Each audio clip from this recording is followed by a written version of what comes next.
welcome to Turn the Page, the official podcast of the Syosset Public Library.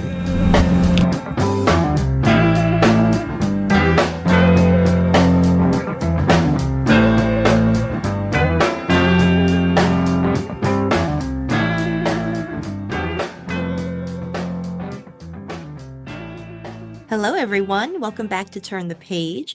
I'm your host today, Jen, and today I am joined by a prolific writer who is here to talk about their latest book.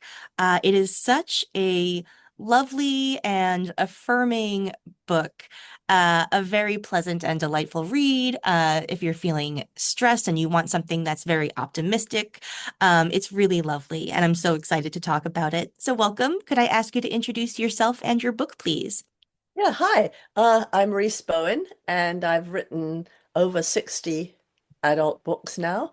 And my latest one is called Mrs. Endicott's Splendid Adventure. Um, it's a story of second chances, of the second half of life being better than the first, of women's friendship conquering all. Uh, my heroine is called Ellie Endicott, and she has been the perfect wife for 30 years. This is before World War II. She has looked after her husband's every need and really has lived his life, not her own. Therefore, she's blindsided when one day over the breakfast table, he says he wants a divorce. He wants to marry a younger woman. He expects her to go away quietly, expects her to move to a cottage, do good works, keep cats, etc. But she suddenly finds her spunk, demands her fair share, and then, in a final act of defiance, she steals his prized Bentley car, and with two other women, she sets off to drive to the south of France. She remembers from her childhood being taken once by an aunt to the south of France and how wonderful it was. They haven't been since because her husband, he doesn't like abroad. And so she's dying to get back there. They get as far as the south of France.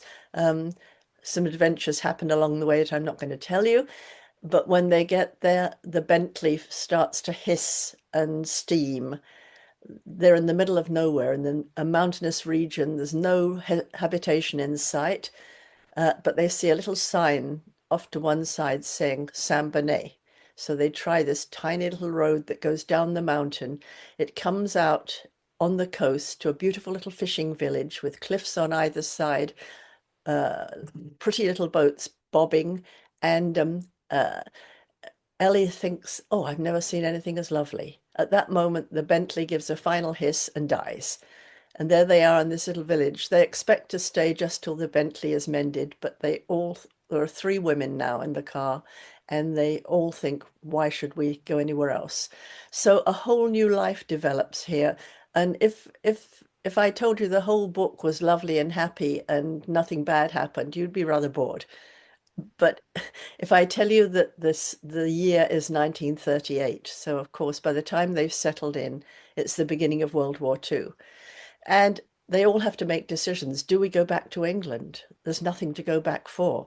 So they risk staying. But Ellie, particularly, is an enemy alien. She could be rounded up and put into a camp, but she needs a ration card. She needs an identity card, neither of which she can get. But she takes, again, another chance. One thing I found with this book was she'd been this very predictable, perfect wife. And when she breaks away, she takes bigger and bigger risks until at the end of the book, she's really taking the biggest risk of all. And it's interesting to see how one risk leads to a bigger one, leads to a bigger one. And so she decides to stay, and everything is fine in the south of France. They're in the free zone until 1943, when the Germans move in and take over everything. And then everything becomes a nightmare for a while. And the risks she takes then have really bad implications. So I'm not going to say any more. I don't want to spoil any spoilers, so I will not say any more. Yeah, I'll try to keep my questions as vague as possible because I do think that this is a book that, um, you know, if you don't know what's in store for you, you will have you'll have a great time regardless, but you'll have a really good time if you know as little as possible going in. Um, I do have a question about Your approach to historical fiction, what drew you to that genre? And do you have a research method, or how do you go about learning about a new time period or a new place when you set out to write something? Uh, all good questions. It's interesting. I didn't like history in school at all. It was not my favorite subject. You know, all we had to do was learn the list of these battles, learn the dates of these kings. And if I put up my hand and say, "How did people go to the bathroom?" I was sent outside the door. But the thing was, I really wanted to know. I wanted to know what was history like if I were transported to 1600. What would it be like? That was, that was what I was I've always been interested in people, not dates, not things. But I moved into history rather by accident because I was writing a mystery series set in Wales in the present with a police constable. And I liked them and they were going along nicely, but sometimes he was annoying me because he was a little bit too polite. So I was itching to write about a feisty woman who didn't always know when to back off. And while I was thinking, where would I like to set her, I went to Ellis Island. And I was completely unprepared for the emotional overload I felt. I don't have an ancestor who came to, but standing there, I just felt those walls were crying out, saying, "We have seen great joy and great sorrow." And I thought, I have to write about this place. And so, standing there, you look across at the Manhattan skyline and you realize you're this close to America, but not all the way. And unless the government says you can take that final bit, you are never in America. And so I thought, this is the ultimate locked room mystery. And so my heroine became Molly Murphy, who has to flee from Ireland because she's accidentally killed the man who was trying to rape her. She gets as far as Ellis Island using another woman's name. And while she's there, a murder occurs, and the name she's using shows up as the prime suspect. So that was the driving force behind Murphy's Law, which was the first book in that series. Did very well. It won 4 awards, including the Agatha Best Novel, and it set Molly on a path of being a detective in New York, which she still has. I'm currently on book 23, so she's survived pretty well. I now write that series with my daughter, but that whetted my appetite for historical.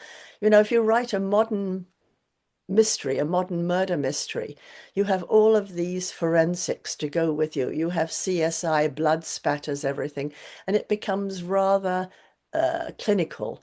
Whereas if you write about the early 1900s, she only has her wits to rely on. They're not even allowing fingerprints at this time.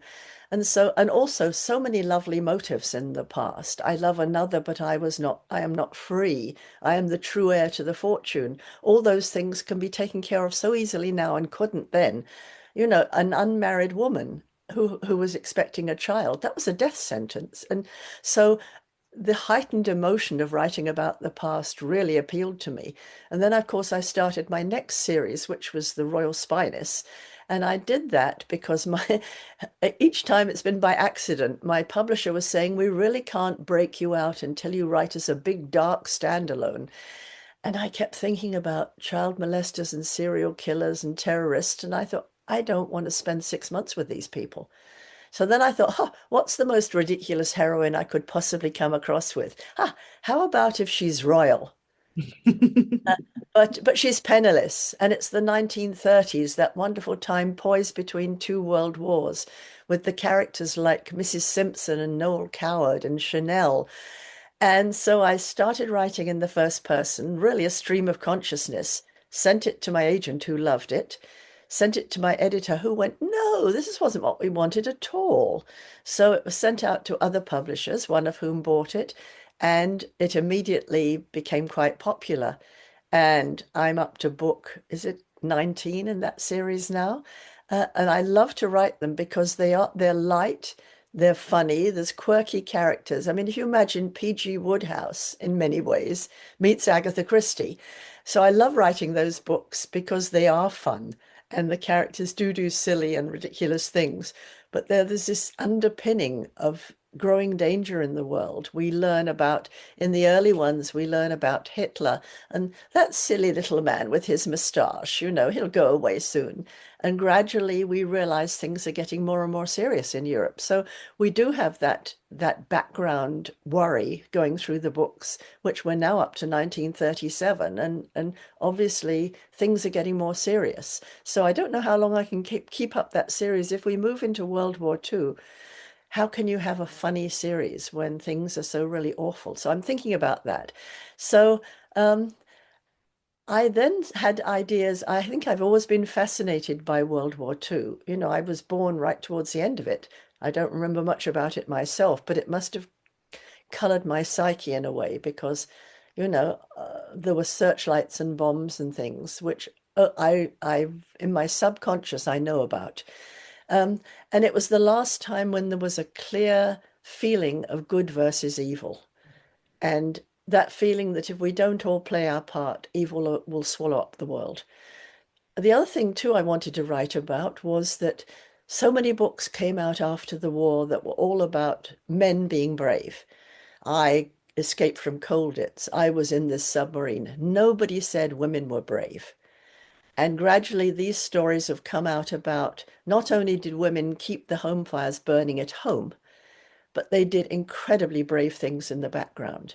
And so the first book I wrote about World War II had someone who was at Bletchley Park. And, they were cracking codes that actually saved a whole convoy. And nobody knew about it because they'd sworn to secrecy. All their lives, they went through their whole lives with nobody knowing that they'd actually done brave things. So these were all incentives for me to write about World War II. And I found that so many of the books, World War II has to creep into some corner of it, like it does into this one. The one before it, The Rose Arbor, was about a missing child in the 60s, but it's tied into little girls who were evacuated during World War II, who got on a train and were never seen again. So, I'm afraid that the World War II is hovering through a lot of my books. And you asked about research. How do I do it? I think if I have an idea, I start off with the background reading. And then I have to go to the place and fill in all the tiny sensory details from that place. Um, I have to confess that the places I've set my books in, Tuscany, Venice, south of France, are all not too bad to go and do my research.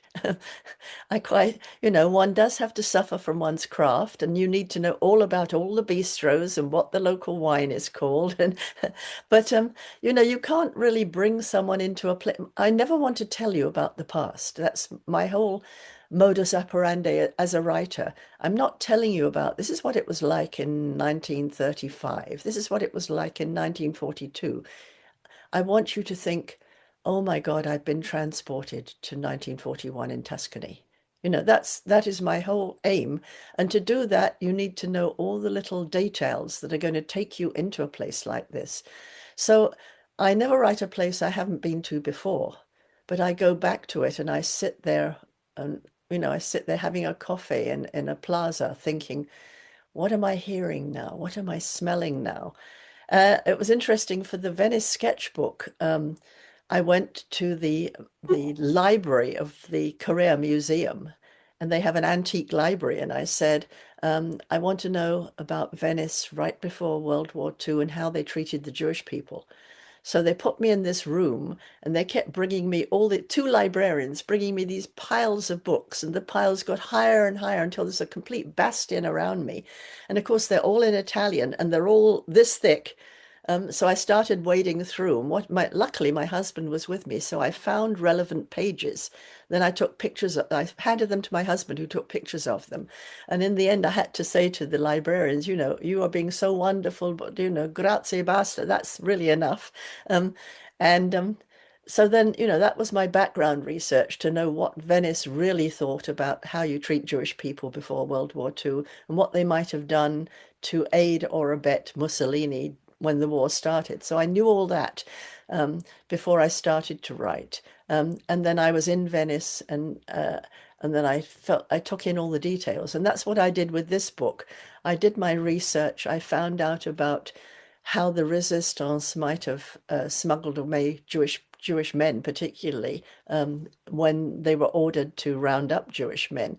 Um, and Then I was in Cassis, which is a little village just outside Marseille, which was where it's the real place that I set my story in. I didn't want to call it a real name because I'd altered the topography a bit, and there wasn't really the villa right where I wanted it. And also bad things happened to people in the village, which you don't want a real place. So I made it Saint-Bonnet, which is a fictitious village.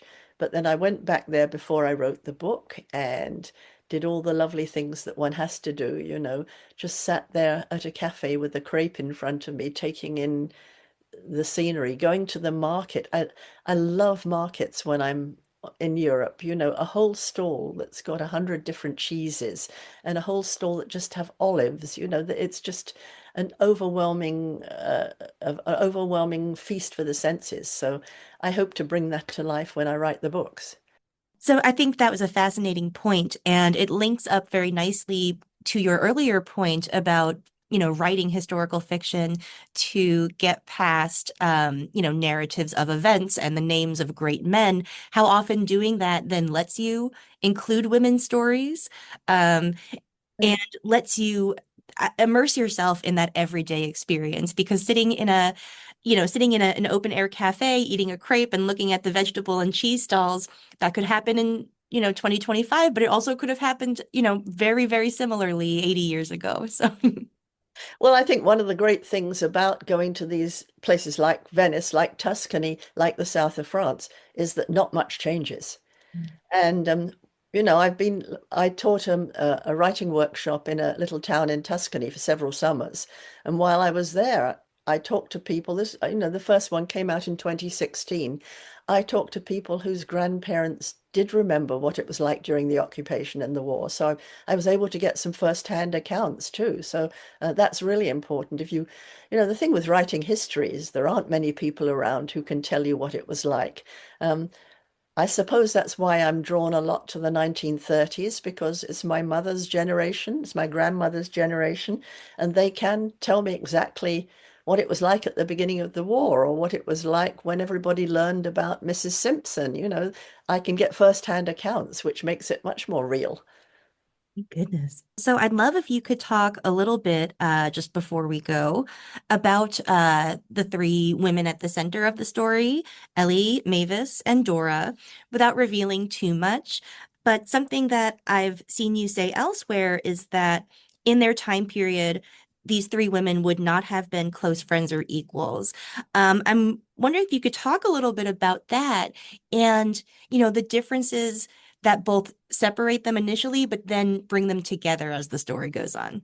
Yes, absolutely. And I mean, they are the three women that are at the center of this story.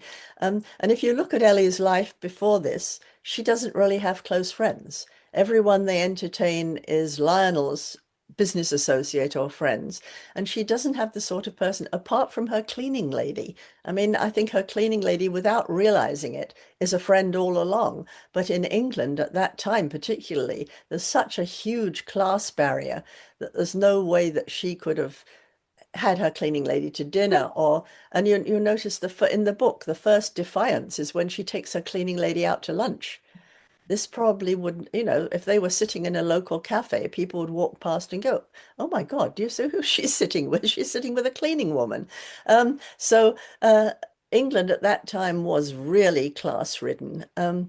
So that the fact that she dares to take her cleaning lady with her to the south of France, because her cleaning lady's situation is so dire. She's living in a situation, I won't reveal too much, but she's living in a situation that is untenable. And then the third person they take has been one of those spinsters who used to run a British village. She runs the church, she runs the Girl Guides, she runs everything. Everybody's terrified of her. She's a critical, bad-tempered old woman, but they've placed all this on her shoulders. And she gets it all done because she's efficient and she knows what she wants and she demands things from people.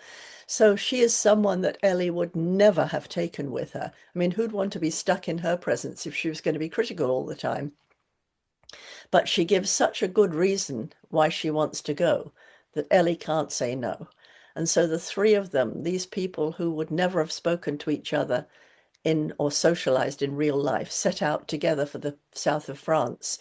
And the other two provide the saving grace for the third one in every way. And I'd mentioned this once before, that Ellie, looking back, thinks that she has saved Dora and Mavis, when in fact they have saved her. So it's this wonderful growing friendship, growing appreciation, breaking down of barriers that would have been in the way at home. And it's like living in this little capsule when they get to the south of France and they start to restore an old villa. It's like all the barriers are melting down one by one until they can be the real support for each other. It's such a dream. Like what I would give, to happen upon a crumbling villa that I could restore and live in with it'd be so great. Um That's actually, I should add, that's actually one of the driving inspirations for this book was exactly that. I was in Italy a few years ago, and I was on Lake Maggiore, and we saw this villa. It had been absolutely beautiful once, but there was ivy growing up the walls, the shutters were hanging off, there were weeds everywhere. And I thought, who could walk away from something so wonderful? Even if they died, surely they must have had heirs. And of course, being me, I said to John, we should buy this and restore it. And he took one look and said, no, no, no, we're not going to do that. But it stayed with me. This a villa waiting to be brought back to life again was such a wonderful image that I couldn't put it out of my mind. And I wanted in a book to give someone the chance to do this for me. And so, that was one driving force behind the inspiration. The other thing was, the other inspiration, of course, was Invisible Women. When you're young and you're sexy, everybody notices you. The moment you turn a certain age, you could be invisible. I mean, that's why Miss Marple is such a brilliant sleuth. She can sit in the room doing her knitting, nobody notices her. So I wanted to really champion invisible women and showing this is what we can do in the second half of our lives. This is how we can blossom. So that was a driving force for me. Well, it's such a lovely book. And I think that, that relationship between the three women and the house, I'm going to include the house as well, because they're all rehabilitating each other. They're all renovating each other. Yeah. Um, Even though there is hardship and there is the looming threat of the war and everything that comes with that, it is so affirming at the end, I think, because it just the relationships are so powerful, and it leaves you with hope.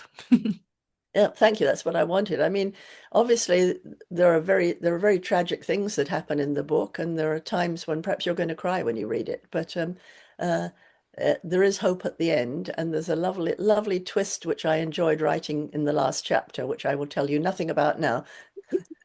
That's a good hook to end on. I think that's very, very enticing for our listeners. Thank you so much for joining us. It's been really lovely talking to you, and I can't wait to see what's next.